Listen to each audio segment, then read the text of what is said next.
Hello and welcome back to the Offensive Line. My name is Hanson and I have today with me a very special guest, my very own wife, Jenn Chow. Hi. And she'll be here today on this episode to discuss the question, what do you do with your guilt? So Jenn, do you have any thoughts on how you would use this question, when you would use this question in evangelism? Yeah, I think it is a really pertinent question because everybody, unless you're like a psychopath, right, has guilt. And it really brings up the question of morality, especially now when the world is like, there's no truth, there's no such thing as right and wrong. And a lot of times when I do evangelize to people, like I'll ask them, like, I'll tell them the gospel, and then they'll be like, oh, okay, that's cool, but that's true for you, but that's not true for me. And then I would bring up like the questions such as, oh, well, how does that work if you don't believe that there's absolute truth? Like, don't you feel like guilt? Like, don't you have a conscience? And then people were like, yeah, but that's subjective, right? But it really isn't, because this whole question then of like, what do you do with your guilt? Kind of plays out this way where it's like, okay, but you do feel guilty. So how do you make sense of that?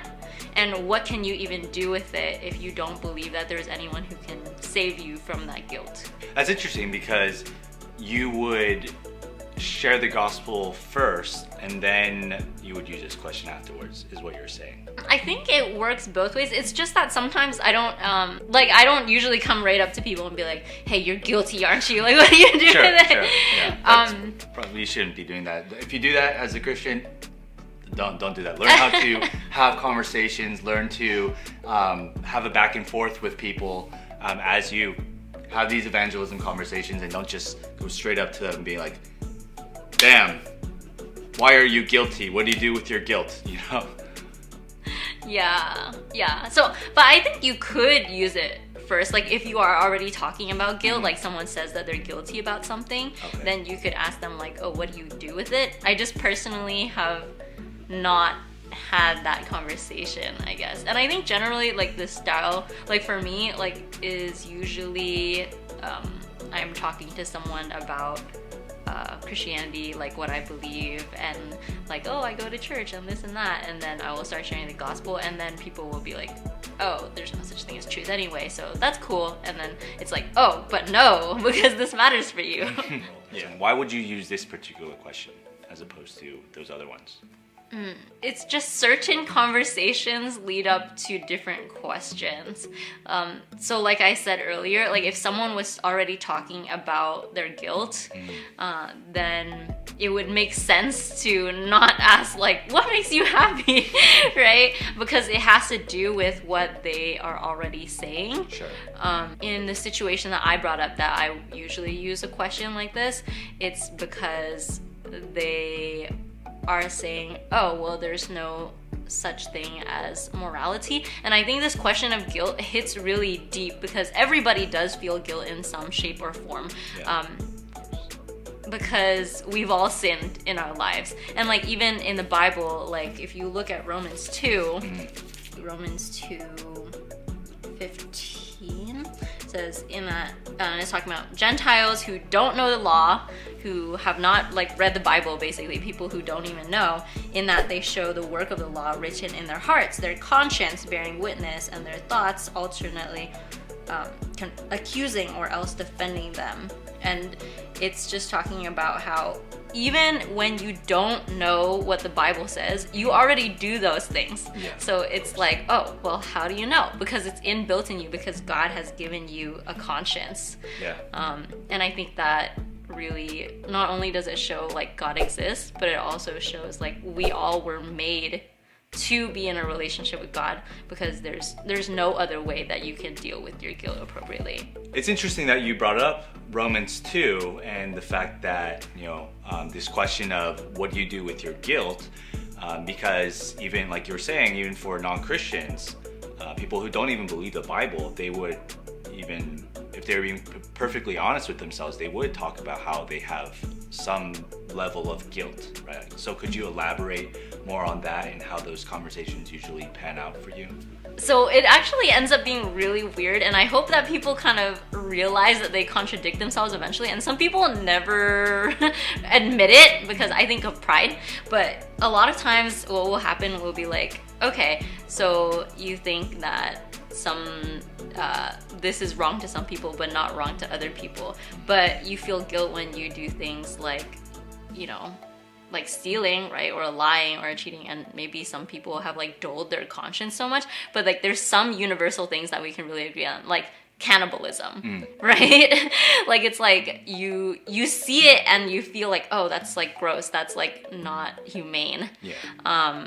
And then some people I've literally heard sometimes be like, oh, well, you know, in some parts of the world, if that's what you know, then you're a cannibal.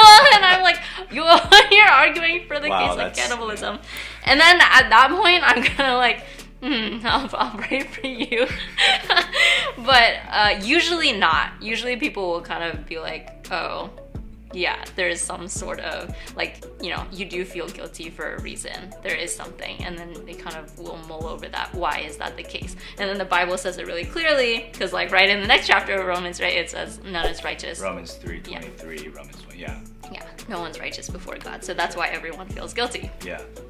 It's a really interesting question to think about. What do you do with your guilt? Because on previous episodes, we've kind of talked about this idea of objective truth, objective definition for good. But then this question actually attacks more so, instead of going after the fact that the objective reality of truth and good, it basically asks them, how do you subjectively, like, what do you do with your subjective feelings, right? So it's kind of really interesting kind of that, you know, even going after the subjectivity of many people and their feelings and their emotions, which, you know, everybody has and so many people are controlled by. So I think it's a really, really fun question to think about. What are some evangelism opportunities that you've had recently, ways that we can be praying for you, things that we can be, the viewers can be using to get to know you better? More recently, some of the people who I've been able to talk to. So I think things have changed since I was in college, and then I would go like and do campus evangelism and just like talk to people, you know, in like just whatever common eating area or something. And then now I work as a teacher in a public school, so you can't just like openly like talk to your students and tell them the gospel, right? Because in public school you will get fired. Yeah, all that. Yeah, but I think what's cool is that there is still the opportunity sometimes to like talk to coworkers, like you know, not during work time, like during their classes or something. But just being able to talk to them and share with them about what I'm learning in church. And even sometimes like I've had people ask me like during Easter time, like I'll share like, oh, it's Easter, like I had an Easter picnic, you know, lunch like at my church or something, and then people will ask, oh, okay, like I have this background, whatever, and like they just open up to you when you mention. Awesome. Yeah, so I think definitely you can be praying for opportunities. I think you know, when I go to work in the morning, I pray for opportunities that I would be able to share with my coworkers more in depth, because, you know, people are saved by the gospel, so I can't just be like, I did my job, I said I'm a Christian and I go to church. But yeah, I have tried to invite my coworkers to events where they might be able to hear the gospel, such as like if my coworkers have kids, then to like the story times where I know that they'll share, you know, through the stories, even the Christian children's story books there, they try to present the gospel.